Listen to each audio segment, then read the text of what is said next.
Bendiciones amigos, ¿cómo están ustedes? En esta ocasión quiero hablar, como siempre, que es importante de la palabra del Señor. Así que saludamos a todos ustedes. Quiero compartir con algo muy interesante.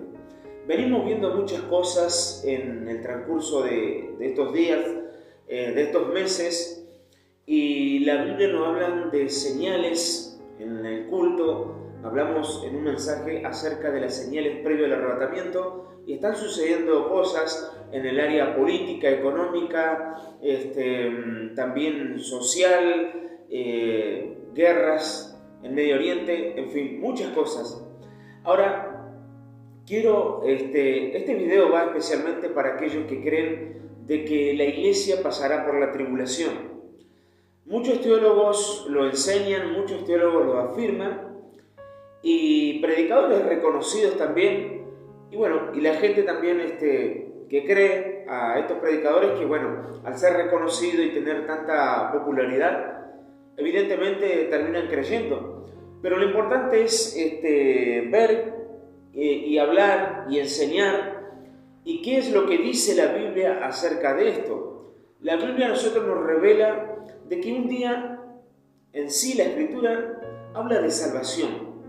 Salvarnos de algo. Nuestra alma tiene que ser salvada. ¿Pero de qué? Del pecado y de qué más. De los juicios. La Biblia nos habla de eso. Y evidentemente realmente es ilógico creer de que la iglesia pueda pasar por la ira de Dios. Porque es algo ilógico creer de que la iglesia va a padecer calamidades, habiéndose esforzado tanto, creyendo con fe, esperando, aguardando. Es imposible creer de que la iglesia pueda pasar por el peligro, por la maldad. Partiendo desde ahí, entonces, queremos refutar esta enseñanza en unos minutos, si podemos hacerlo resumido. Esto es para hablar como 3-4 horas. ¿Entrará entonces la iglesia en la tribulación? El judaísmo cree que el arrebatamiento, por ejemplo, es un invento del cristianismo. Hay muchos también de la rama iglesia cristiana evangélica también de que no creen en el arrebatamiento, que eso es un invento del siglo no sé cuánto. Pero lo cierto es que no es ningún invento. Jesucristo dijo que tenía que sacar a los suyos para llevarlos allí a donde Él está.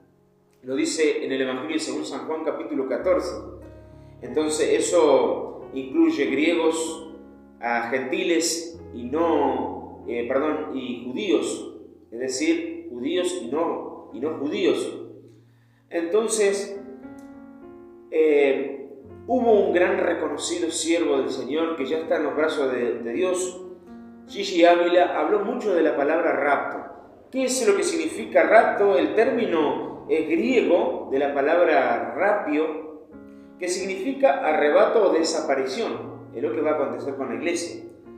Después, la palabra arrebatamiento, que está en la Biblia, el apóstol Pablo lo menciona, que proviene del griego arpazo, ¿no? Esto significa tomar de golpe a algo que está en peligro o en un peligro inminente, entonces, y ser trasladado a un lugar más seguro, ¿no? Entonces, eso para explicar de que realmente tiene mucho sentido y no es nada inventado, que el cristianismo haya inventado algo por el estilo.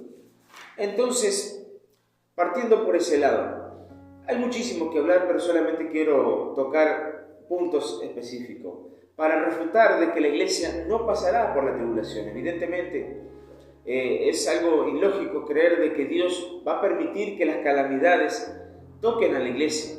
Entonces, si esto fuera así, si la iglesia pasara por la tribulación, entonces la iglesia, nosotros, que somos la novia de Jesús, que somos la novia de nuestro amado, ¿qué estamos esperando? ¿Qué estamos esperando? ¿Estamos esperando a Cristo o al anticristo? Si el arrebatamiento de la iglesia ocurriese, hipotéticamente, a mediados de la tribulación, como algunos creen y enseñan, como hemos dicho nosotros, teólogos realmente biblistas, hay muchos que enseñan de esto, Pero nosotros tenemos en claro algo, que si esto se enseñara, la Biblia nos debería enfatizar claramente y repetidas veces, más de una vez, que la iglesia estaría esperando al anticristo y no a Cristo en primer lugar. Partiendo desde ahí.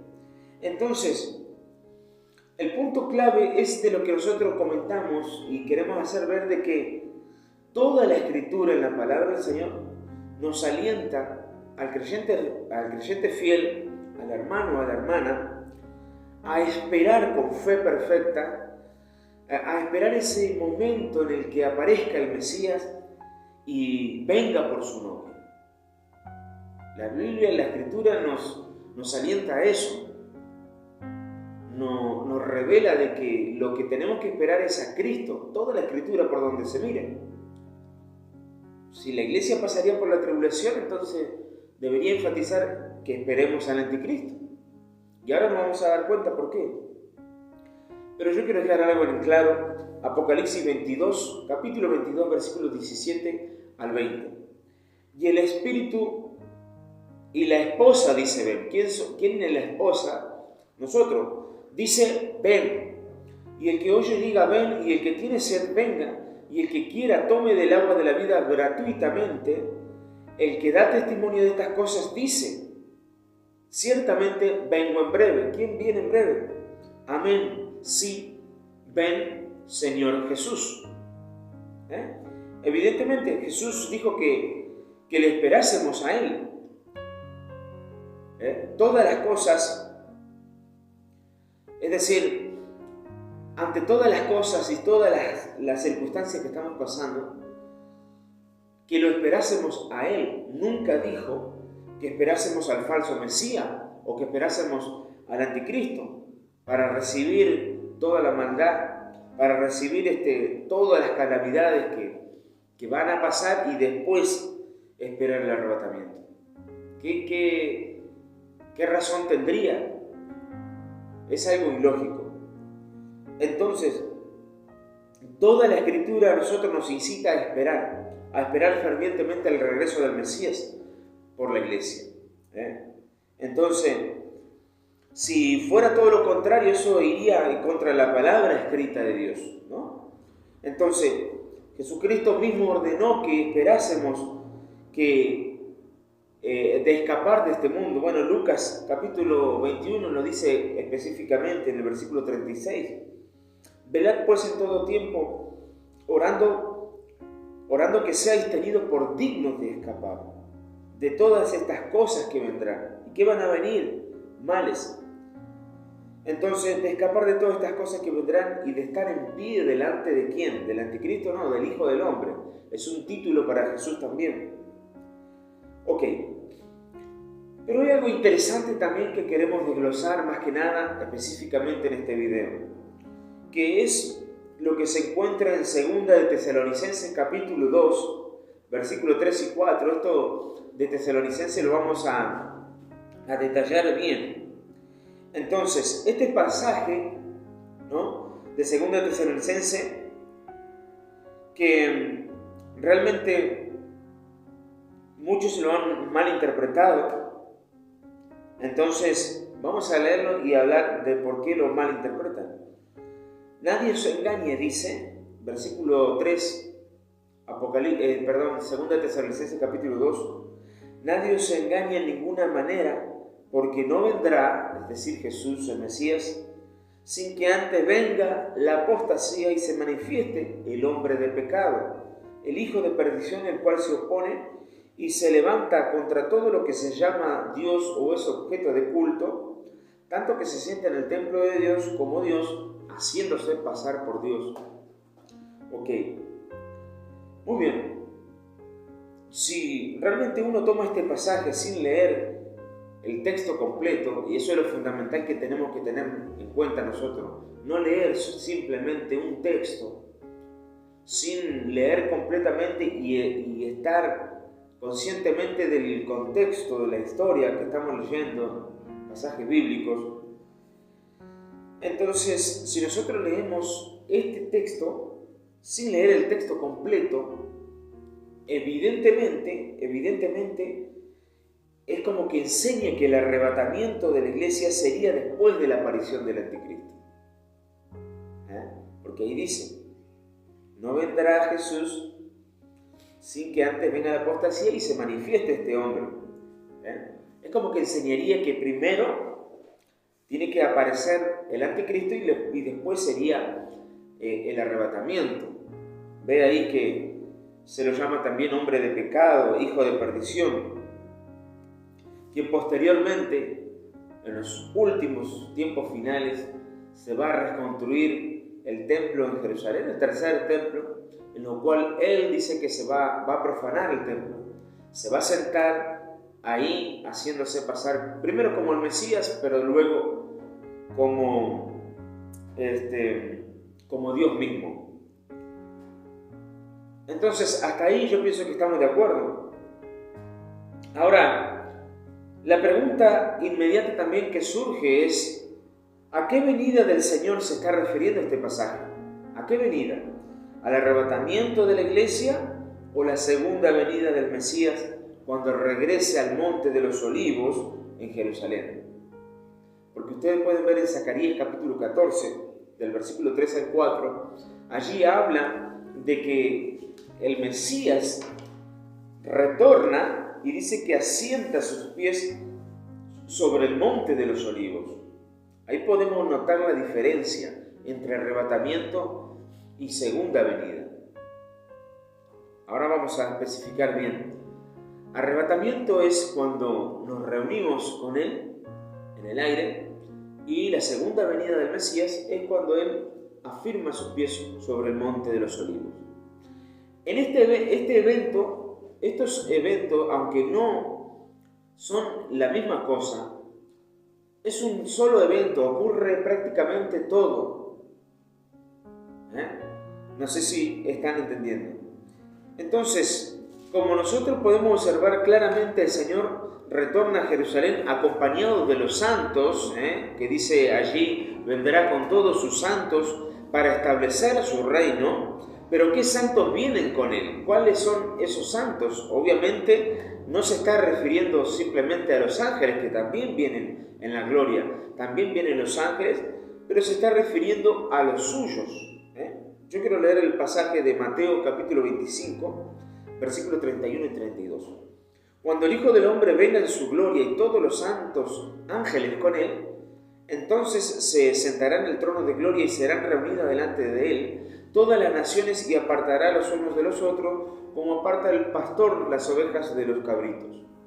Evidentemente los ángeles van a venir, pero sin duda también se refiere a aquellos fieles, aquellos que realmente santos han perseverado, que deberá llevarse al cielo durante el arrebatamiento. Durante el arrebatamiento se irán aquellos santos realmente, que esperemos que cada uno de nosotros pueda reunirse con nuestro Señor Jesucristo allí en los cielos. Entonces, como dice el texto, muchas veces, como la frase de siempre decimos, textos sin contextos es puro pretexto, ¿no? Entonces, en este mismo pasaje de Tesalonicenses capítulo 2, vamos a leer con mucho detalle el primer versículo. El versículo 1 dice, Segunda Tesalonicenses capítulo 2, versículo 1, pero con respecto a la venida de nuestro Señor Jesucristo y nuestra reunión con Él, os rogamos, hermanos, me detengo ahí, porque no sé si están notando algo. En primer punto, en primer lugar, allí Pablo está hablando de dos acontecimientos muy diferentes. Es lo que acababa de explicar hace un ratito, que dos acontecimientos muy diferentes del uno del otro, y luego en el segundo lugar dice respecto a la venida de nuestro Señor Jesucristo y nuestra reunión con Él. No sé si podemos notar que una letra, la I, hace la gran diferencia y marca dos cosas muy diferentes del uno del otro. Entonces, si en la Escritura, es decir, si el apóstol Pablo hubiese escrito, por ejemplo, Pero con respecto a la venida de nuestro Señor Jesucristo o nuestra reunión con Él, entonces diríamos que el apóstol Pablo entonces estaría hablando de una misma cosa, que ambas cosas son iguales, o se refiere prácticamente a lo mismo, pero no es lo mismo. Entonces, respecto a la venida de nuestro Señor Jesucristo y nuestra reunión con Él, prácticamente lo que estamos diciendo es que Pablo primero se refiere al regreso del Mesías a Israel y luego está mencionando en el segundo lugar el arrebatamiento. Pero vamos por orden, arrebatamiento primero, luego segunda venida. Pero lo que queremos decir es que Pablo está explicando y está hablando, se refiere al regreso del Mesías, la segunda venida, la venida de nuestro Señor Jesucristo, y está hablando del arrebatamiento, nuestra reunión con Él. Como dije, nos reuniremos allí, como habla 1 Tesalonicenses capítulo 4, nos reuniremos allí con Él en las nubes, se está refiriendo al arrebatamiento. Ahora, vamos a hablar en detalle y a explicar qué es lo que el apóstol Pablo está diciendo. Vean, volvamos a 2 Tesalonicenses capítulo 2, versículo 1 y 2. Pero con respecto a la venida de nuestro Señor Jesucristo, es decir, la segunda venida, el regreso del Mesías a Jerusalén, y nuestra reunión con Él, es decir, reunión de la iglesia con el Mesías durante el arrebatamiento, durante ese evento. Dice la carta: os rogamos, hermanos, que no dejéis mover fácilmente de vuestro modo de pensar, ni os conturbéis ni por espíritu, ni por palabra, ni por carta como si fuera nuestra, en el sentido de que el día, se está refiriendo el día del juicio o el día del Señor, que se refiere a la tribulación, está cerca. Con respecto, en el sentido de que el día del Señor, es decir, la tribulación, está cerca. Ahora vamos a explicar a qué se refiere esa palabra. Ok, si nosotros vamos al segundo versículo, el apóstol Pablo ahora enfatizará que no se nos convenza de lo contrario. Entonces, hay que tener mucho cuidado porque muchos falsos maestros, muchos falsos profetas nos quieren convencer y hacernos creer el error de pensar que la iglesia pasará por la tribulación, de que la iglesia va a pasar por la tribulación.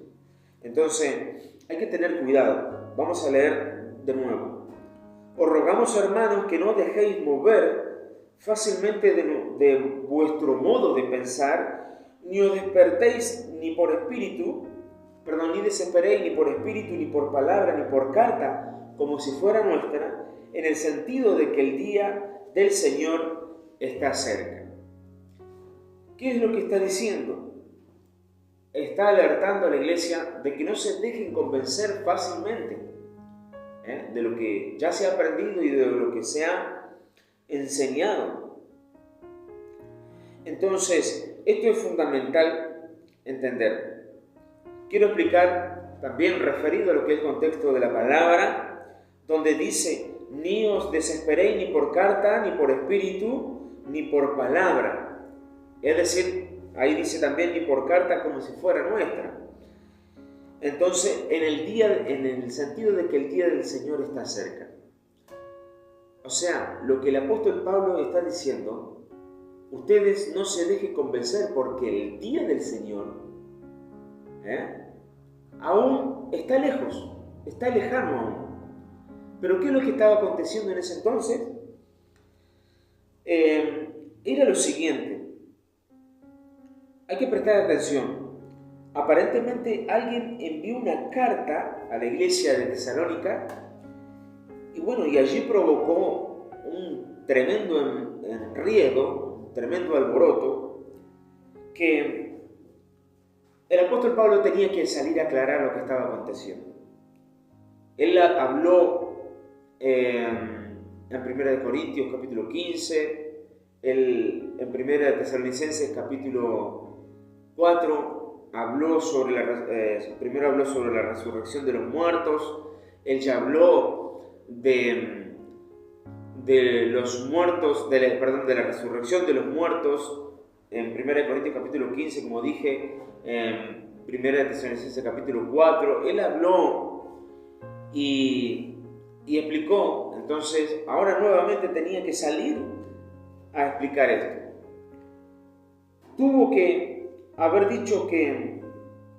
Alguien tuvo que haber dicho que el arrebatamiento de la iglesia ya ocurrió. Eso fue lo que pasó. Entonces, estas personas empezaron a falsificar la carta del apóstol Pablo. Las enviaron y le dijeron que el arrebatamiento ya ocurrió y que la mayoría se había quedado. O sea, imagínense el dolor de cabeza que pasaron allí y que el mismo apóstol Pablo lo pasó, porque creían que el apóstol Pablo le había jugado una gran broma, porque falsificaron la carta de él con su firma y todo, y les dijeron que el arrebatamiento ya había pasado. Así que imagínense ustedes, si alguien entra en el culto, en su respectivo culto, y alguien dice, bueno, el arrebatamiento ya pasó, ustedes se quedaron. Entonces, realmente es algo que hay que analizar y hay que pensar realmente y escudriñar la Biblia, la palabra del Señor, bajo la lupa del Espíritu Santo. El Espíritu Santo es el que va a convencer. El Espíritu de Dios es el que va realmente a convencer a la persona de todas las cosas. Muy bien. Ahora otra cosa más. ¿Cuál o qué es el día del Señor? También para explicar. Obviamente el apóstol Pablo, aquí el apóstol Pablo no está hablando, por ejemplo, del día del Señor como el Shabbat o como el domingo o como muchos podrían pensar. Día del Señor se refiere a lo que los mismos profetas mayores y menores llamaron día de la ira del Señor. Día de la ira del Señor. Y hay un pasaje en la Biblia, que bueno, no recuerdo ahora exactamente, que está en Tesalonicenses justamente, que dice que nosotros no hemos sido hechos y no hemos sido puestos para la ira. O sea, evidentemente no se puede pensar de que la iglesia va a pasar por el día de la ira del Señor. Entonces, como vemos en Apocalipsis, Juan lo llama repetidas veces el día de la ira del Cordero. Cuando nosotros podemos escudriñar Apocalipsis, se refiere al día de la ira del Señor. Él le dice el día de la ira del Cordero. Es decir, no es un periodo de 24 horas, no se está refiriendo al día de 24 horas, sino el periodo de los 7 años de sufrimiento que vienen en la tribulación, que ya se avecina con el regreso de Jesús. Entonces, veamos entonces las cosas claramente y bueno, a prestar mucha atención en lo que vamos a volver a leer para que se pueda entender con claridad. Nadie os engañe de ninguna manera, porque no vendrá el Señor Jesús a Jerusalén en la segunda venida, sino que antes venga la apostasía y se manifieste, se haga público el anticristo. Lo explico de esta manera para que se pueda entender.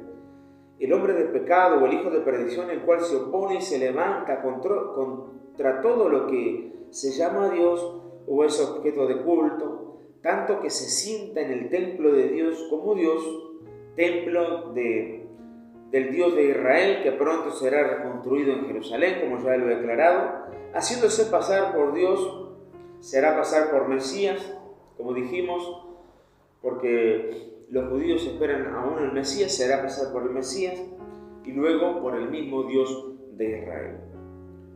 Entonces, ahora sí que no nos queda ninguna duda, el anticristo aparecerá, evidentemente, pero antes de la segunda venida del Mesías.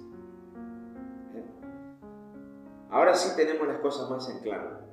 Por eso digo, ¿cómo podemos pensar que la iglesia va a pasar por la tribulación. En ninguna manera. La iglesia no pasará por la tribulación.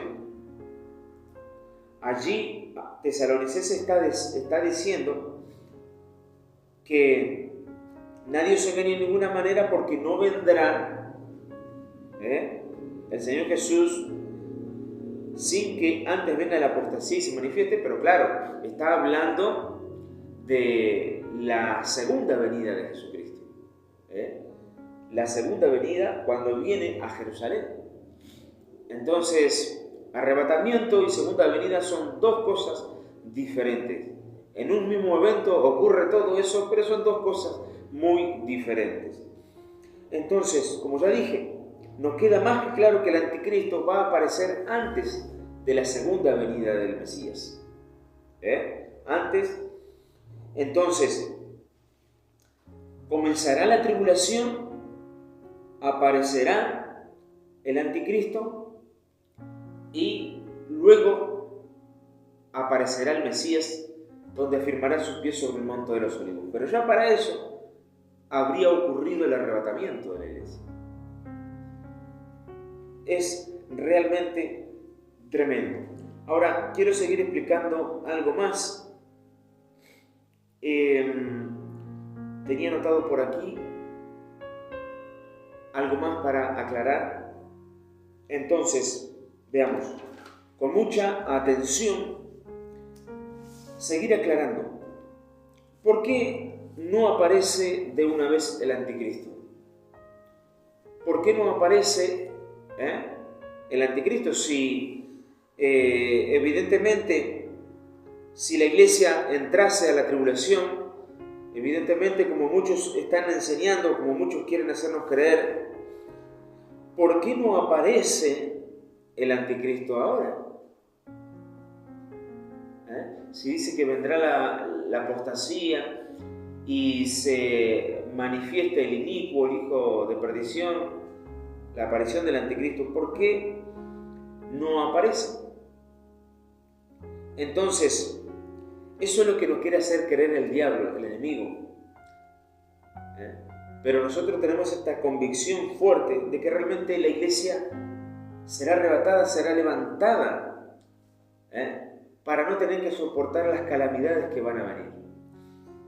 Eso es una buena pregunta. ¿Por qué no aparece de una vez el anticristo? Ahora vamos a la respuesta inmediata. ¿Por qué no aparece? Entonces, no tendría ningún obstáculo, por ejemplo, para surgir ahora mismo y despedazar al cristianismo, al creyente, de una vez por todas. ¿Saben por qué no aparece aún? ¿Saben por qué no aparece aún el anticristo? ¿Por qué? Porque el diablo sabe perfectamente que si el anticristo surge, si el anticristo apareciera y apenas hiciera su aparición, viviría prácticamente, como así decirlo, un infierno el anticristo. ¿Por qué? Porque aquí los creyentes que viven en santidad, viven clamando a Dios y reprendiendo, orando y ayunando, inmediatamente el poder del anticristo sería totalmente neutralizado, quedaría sin poder, sería destruido, aniquilado inmediatamente. Porque tenemos el poder del Señor. Eso ha sido entregado a todos aquellos que han creído. Entonces, automáticamente sería destruido, derrotado por completo. Entonces, el plan del diablo sería totalmente un fracaso, no llevaría a su plan. Ahora, veamos por qué motivo no aparece. Segunda de Tesalonicenses capítulo 2, en el versículo 5 al 9. Vean. ¿No os acordáis que cuando yo estaba todavía con vosotros decía esto? Y ahora vosotros sabéis lo que lo detiene, a fin de que a su debido tiempo se manifieste. Vean con atención este pasaje en la Biblia y medite medite, escudriñe a lo que está hablando y qué es lo que lo detiene. ¿No os acordáis que cuando ya yo estaba todavía con vosotros decía esto? Y ahora vosotros sabéis lo que lo detiene, a fin de que a su debido tiempo se manifieste, porque ya está en acción el misterio de la iniquidad, solo que hay quien al presente lo detiene. ¿Quién es lo que lo detiene? ¿Quién es lo que detiene la aparición del anticristo? La iglesia. ¿Por qué? Porque todavía no ha sido arrebatada. Hasta que él a su vez sea quitado del medio, hasta que él a su vez sea quitado del medio, es decir, sea lanzada hacia los cielos en el arrebatamiento, la iglesia, y entonces, es decir, luego, se manifestará. ¿Quién? El anticristo. Se hará público. Aquel maligno a quien el Señor matará con el espíritu, con el soplo de su boca, y destruirá con el resplandor de su gloria, es decir, en su segunda venida, como acabamos de ver hace un ratito, venida, de su segunda venida, perverso, cuyo arribo es por obra de ¿quién? De Satanás, con gran poder y señales, prodigios, mentirosos. Entonces Satanás conoce a la perfección el poder y la autoridad de que cada creyente tiene. Aquellos creyentes que viven en santidad, no estoy hablando de creyentes mediocres, que si hay cristianos así, es hora de levantarse y ser realmente creyentes que viven pleno la vida de Jesús, que viven a pleno y que viven en santidad. Entonces Satanás conoce a la perfección el poder de cada creyente y la autoridad que se le ha dado. Entonces, el poder que poseemos cada uno. Entonces, qué realmente poderoso es entender esto. Es decir, esto era para refutar algunas de las tantas enseñanzas malas que hay acerca de que la iglesia pasará por la tribulación. Evidentemente, la iglesia no pasará jamás por la tribulación. Yo espero, en primer lugar, arrebatamiento. Yo espero reunirme con el Señor en el aire y no espero al anticristo. Es más, jamás le desearía esa maldad, esa calamidad que van a pasar a nadie. Yo espero a nuestro Señor Jesucristo. Espero que cada uno de ustedes de lo mismo y no esperen al anticristo. Evidentemente la iglesia no pasará por la tribulación. Muchas gracias y hasta la próxima.